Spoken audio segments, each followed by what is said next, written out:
Hello everyone, and welcome to my tips, tricks, and reviews for Tarifa, Spain. Tarifa is located on the southern tip of Spain, and so it makes for a great home base if you would like to have a multi-day excursion around the southernmost tip of Spain. The wonderful thing about Tarifa is that it does allow you to easily get to Gibraltar.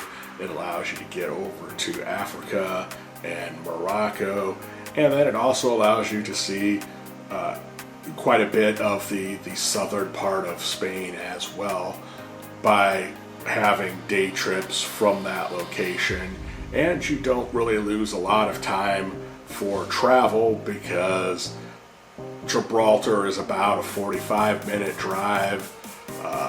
The port in Tarifa has the jet ferry that will take you over to Morocco, which is about an hour trip. Figure in about another 45 minutes to an hour for your drive to Tarifa, parking your car at the harbor, and then getting in line for the boat, and then getting on the boat, taking your boat to the other side. And one of the nice things also is that Tarifa has a very large coastline. And because there are so many beaches, you should be able to find one that you'll be able to kick back and enjoy on. One thing I will warn you about is Tarifa is a very popular place for kite surfers and windsurfers during the warm season.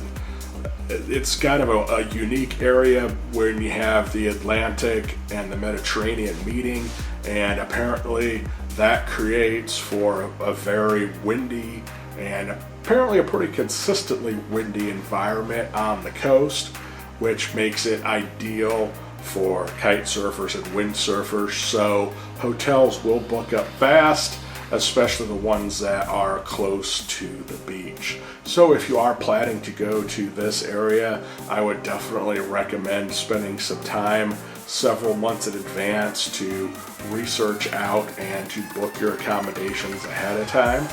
Otherwise, you're going to be left with a lower quality hotel or a super expensive hotel or someplace that's going to be, way out away from town, adding to your drive.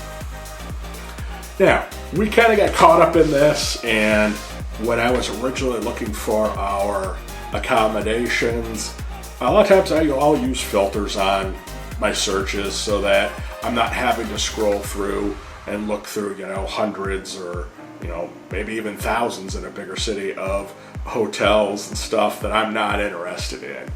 And that does work for me the vast majority of the time. Unfortunately, this time somehow that search got kind of messed up, and we ended up getting a hostel rather than a hotel when we booked the tickets.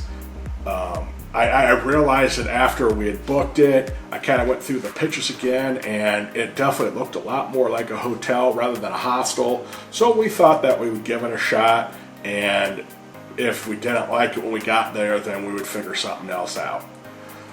We got there, we were able to find the hostel. It was a little hard to locate at first, and parking in Tarifa is very tricky.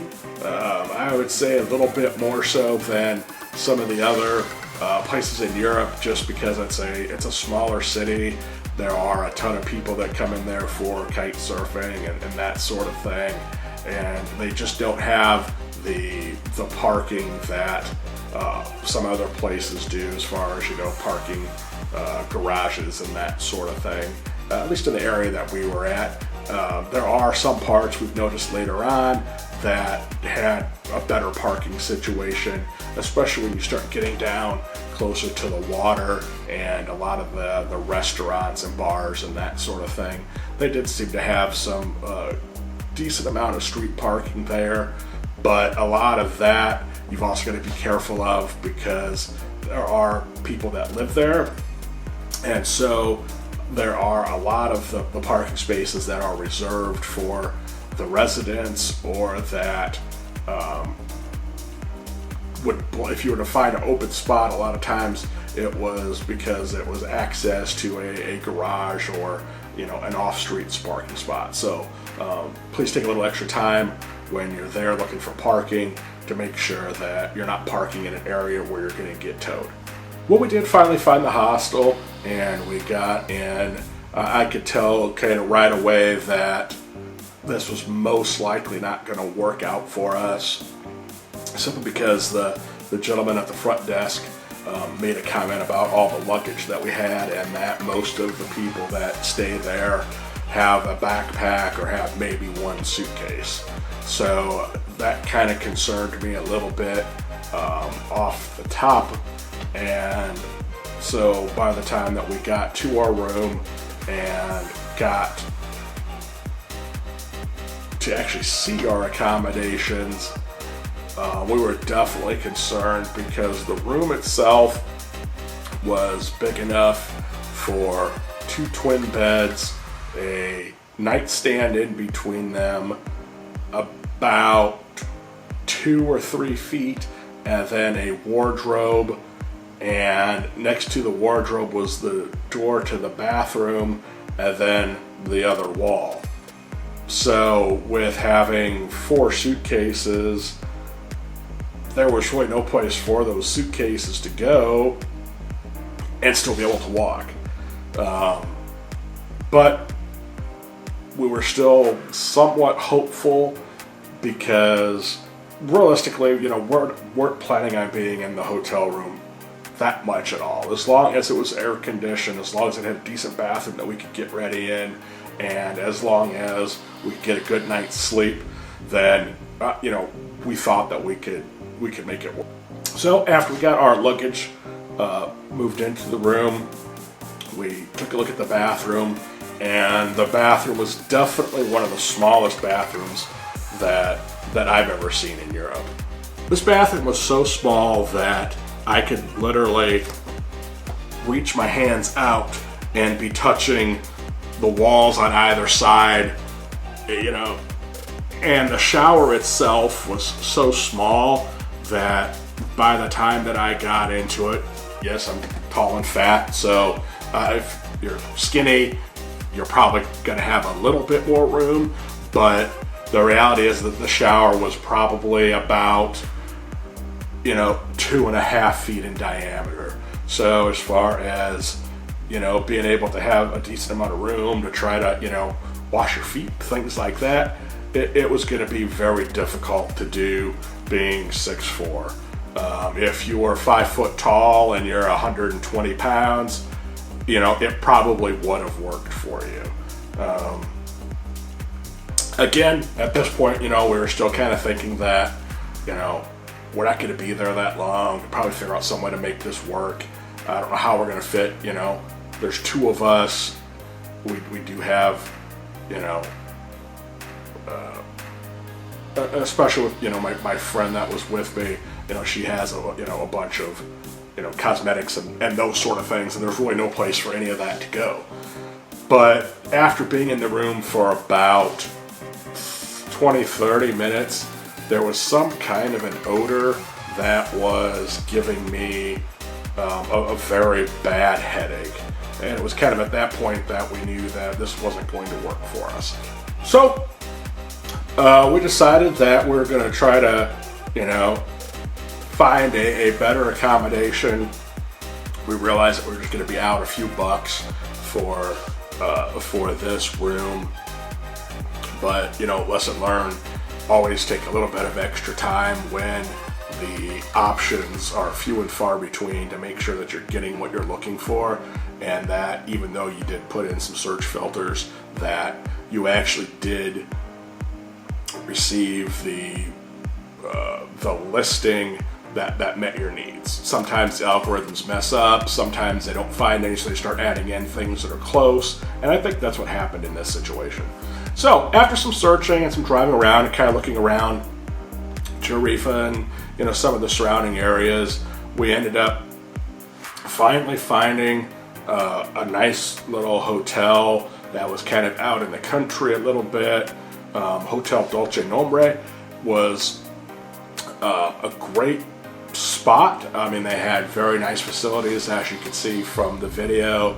They had a really beautiful saltwater pool that it's heated by the sun, so if it's not very sunny or if you're in the cooler season, it's probably not going to be warm enough to swim in. But if you go through the hot times and you're able to get a lot of sun, it'll be a very nice, relaxing area. You do get a nice sea view from the deck that they have there, and it is a very relaxing place. The staff is wonderful.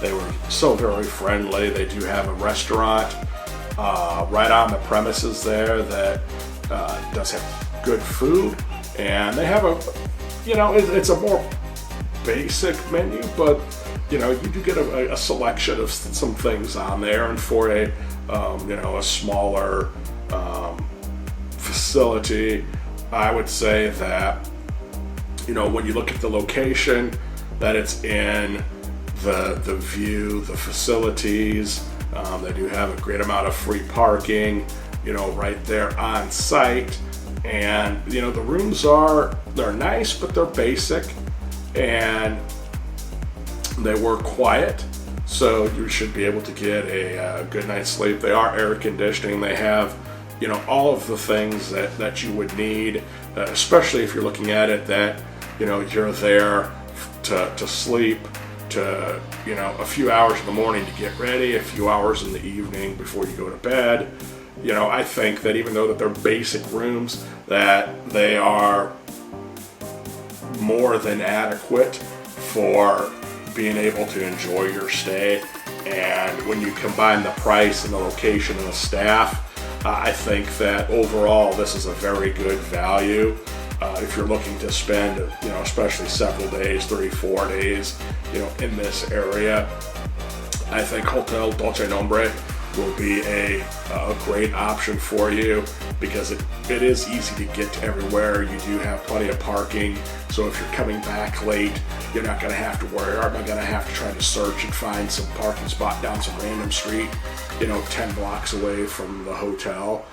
You'll be able to find it right here on the property. Like I said, there are a lot of really great beaches, around Tarifa, and that make it, if you stretch it out to, within, an hour drive around Tarifa, you really do have some amazing beaches to pick from. In fact,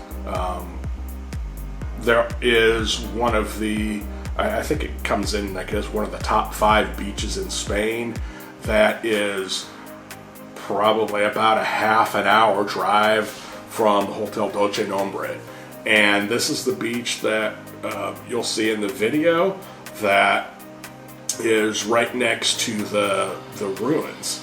And so if you want to take a really nice day trip, you could very easily go to the ruins and the museum and be able to see all of the history and do your sightseeing kind of in the morning when it's a little bit cooler.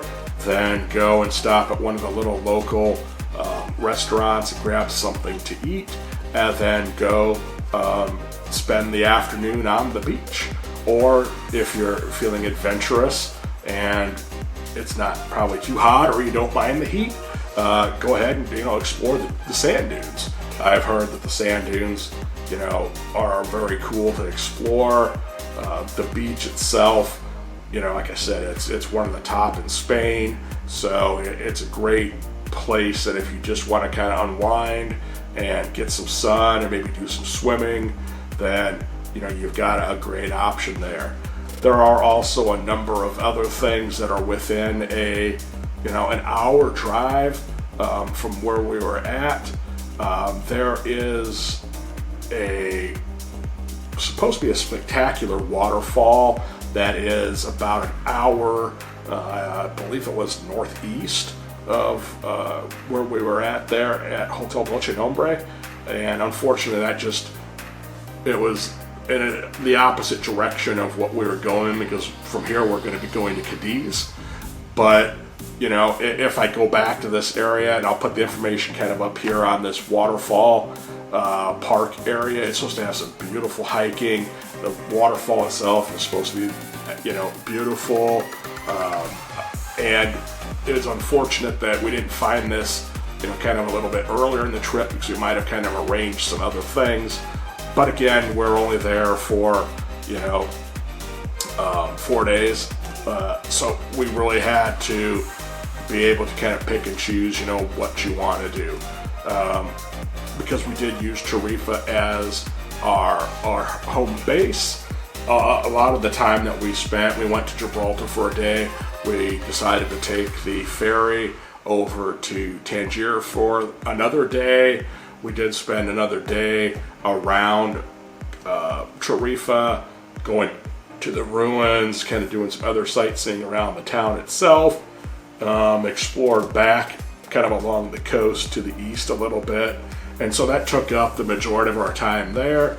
And then on the final day, we ended up just kind of taking our trip and taking our time and going to Cadiz. So it does end up going by pretty fast, but again, if you take 3 to 4 days in this area, you will be able to see a lot.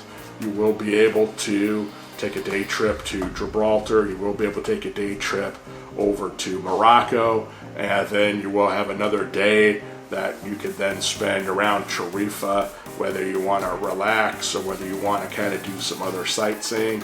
There is a castle that is a fort that is right by the harbor to where you take the ferry to Morocco, that you can go and kind of see that, kind of some of the old world of Tarifa. There are also some good restaurants. We went to one that was right on the beach, and they do have a nice little walkway there, and you know, the food was great. The atmosphere was very cool. It was very laid back, kind of an eclectic design, and the staff was great. Our waitress was amazing. She was very friendly. You know, I'd been seeing dogfish on the menu everywhere and never really heard of dogfish, and got to be kind of curious as to what it was. She not only explained what it was, but she brought out a sample for us to try. And you know, sometimes when somebody brings out a sample, I was expecting, you know, 1 or 2, you know, little pieces of it, but as you can see on the video, there was, you know, a healthy portion. It was, you know, I'm guessing probably a quarter to half a serving of, you know, of this fish.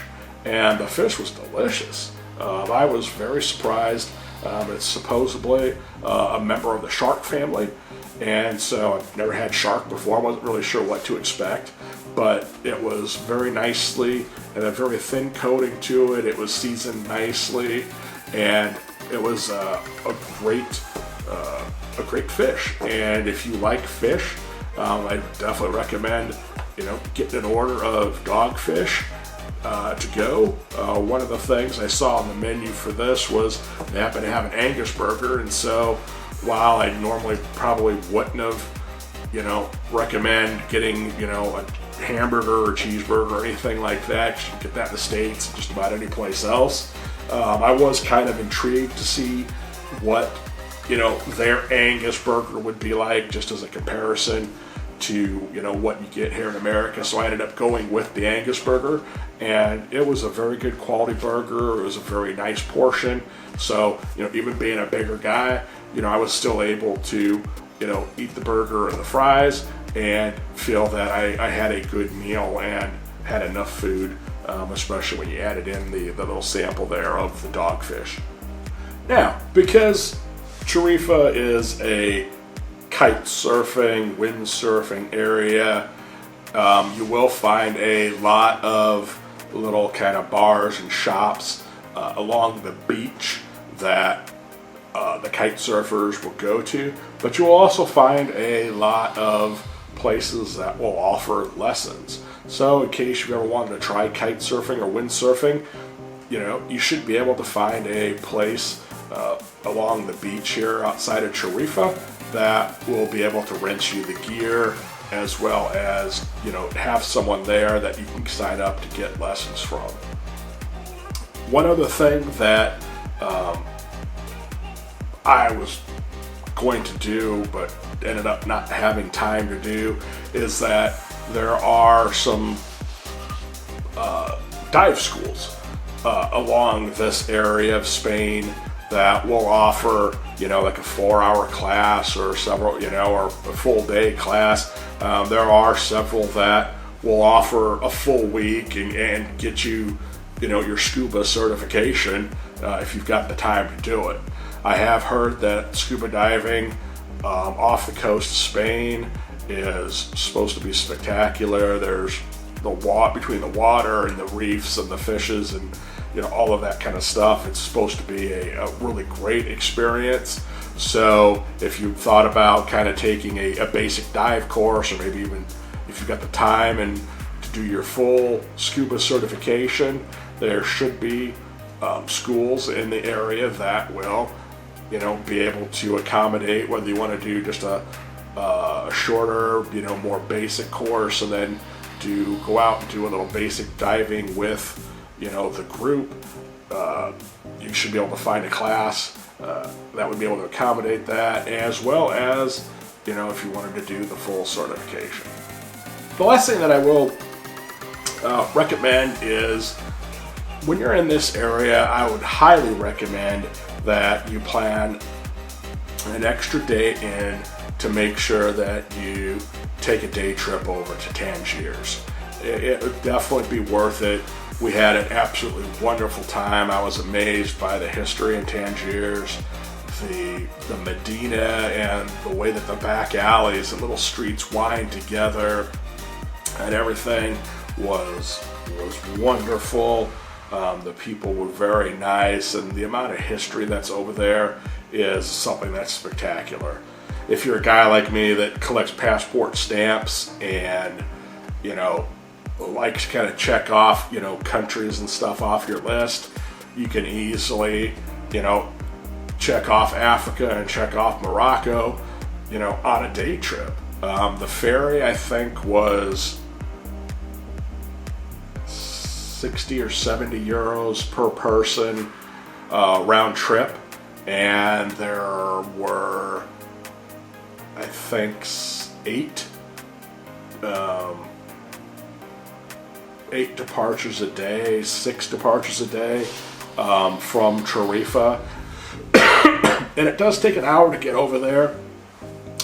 There is a time change, so you got to make sure that you leave at 11, you get there at 11, but you're losing an hour when you come back.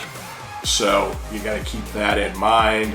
One of the nice things is that you can go on, and I would recommend going on one of the earlier ferries. I think we went at like 9 o'clock, just for the fact that it does take a while to go through Tangiers if you want to do some shopping and some sightseeing, and be able to spend the whole day there and not just be completely rushed. I would even recommend, if you have the time, you might even make it a 2-day trip and get a hotel while you're there, and that way you can spend pretty much 2 full days over in Tangiers. I think there's enough history, enough sightseeing, and if you get a good tour guide, then you can kind of go out a little bit and see a bunch of really amazing history and architecture. But again, it's a quick day trip. If you don't have a whole lot of time, it's a day. It's one extra day in your mix.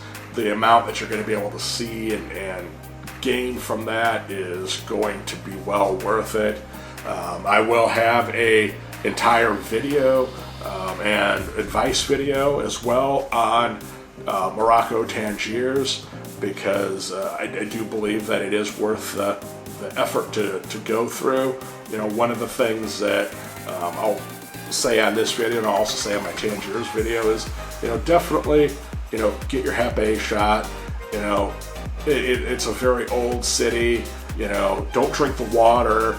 Make sure that you're drinking bottled water. Try to get salads and that sort of thing that may be washed in the local water, because there is a slight risk of getting Hep A. That's why I recommend getting your Hep A shot. If you get 2 shots within a year, then that basically gives you the lifetime immunity to it. So that's what I am doing. Get one a few weeks, or a month before you go. Then sometime between 6 months and a year later, you get your second shot.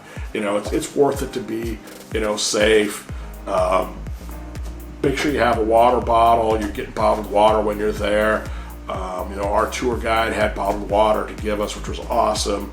But it's definitely a great experience. Tarifa itself is perfectly positioned that you're able to get and enjoy a lot of different things, in a shorter amount of time. And so if you're trying to get down to southern Spain, someplace at all, Tarifa to me is a really good spot, because you can get so much history and so much scenery, and you can get shopping, you can get kind of everything by making Tarifa your home base, and then taking day trips or half-day trips, out from there and enjoying all that area has to offer. So, I hope that gave you a good idea of what you can expect from Tarifa, and I hope that you will like and subscribe if this was helpful and enjoyable for you. And as always, if you got any questions, if you've got any information you'd like to share, go ahead and leave the comment down below. Again, we're a community. I'm really trying to make this channel into more of a community channel, an interactive community, where I try to give the advice that I've found. And if anybody else out there that has been to any of these places has anything that you'd like to add, or especially things going to make the journey easier, please feel free to comment. I mean, that's what we're all here for. Again, like and subscribe buttons down over here, maybe up over here. Those help me out. They help get this videos higher up on the search list. People can find them easier. And we'll see you on the next trip.